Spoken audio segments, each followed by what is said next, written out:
Why is e-commerce such a hot area in venture capital now?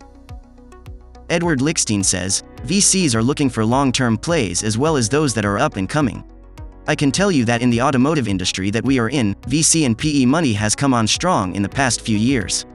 The trends that I notice are all about market control. Let's think about who the VCs are or their pools for PE money came from. Here are the top reasons from our experience. Metrics are similar. A firm or person specialized in product creation or even sales of any kind find that e-commerce is a very similar pathway for success. As noted by Nadim Hossain, it's dollars, stupid. The same metrics for margin, revenue, fixed and variable costs are used in e-commerce just as they were used 50+ years ago in a brick-and-mortar business or in product manufacturing or production. While you can argue that as any business, these align to the e-commerce is just the new version of big box, at times, stores making offerings. They are repeating history. One will always identify and do what they are already good at. This is where the new VC money comes in.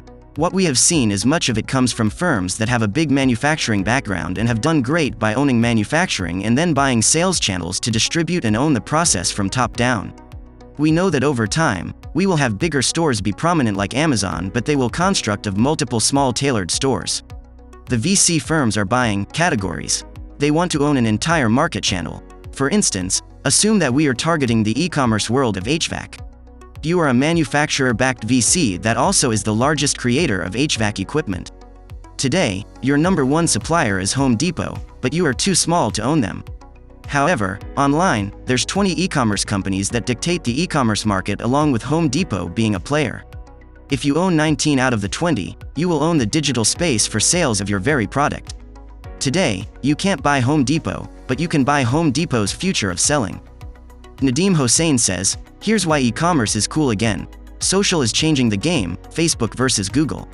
For the first time in a decade, retailers have a net new source of traffic, in Facebook. Typically only 1 to 3%, but as much as 7 to 8% of traffic to retail sites is coming from Facebook. Google still drives 25 to 35% from organic and another 30% from PPC. But they're sweating a little bit because of Facebook. It's the dollars, stupid. E-commerce is all about the numbers. Traffic x conversion x AOS, order size, equals sales.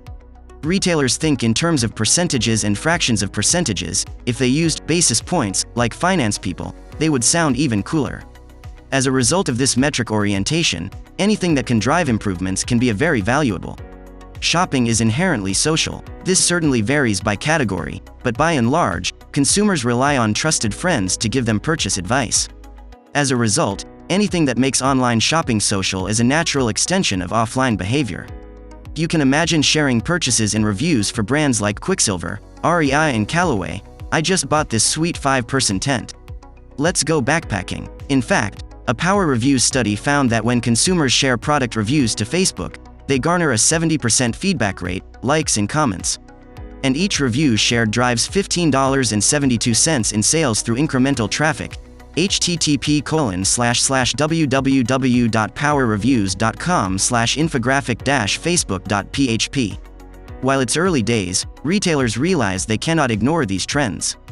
As a result, a wide variety of social commerce companies in particular are seeing interesting traction, whether mature startups like Power Reviews, My Employer, or emerging products such as Curebit and ShopSocial.ly. Venkatesh Rao says, for once I have a much shorter answer than most. E-commerce is hot because investors smell blood. As in big retail blood. As in spilled by swarms of local brand small businesses thanks to the Groupons, Squares and Etsy's of the world.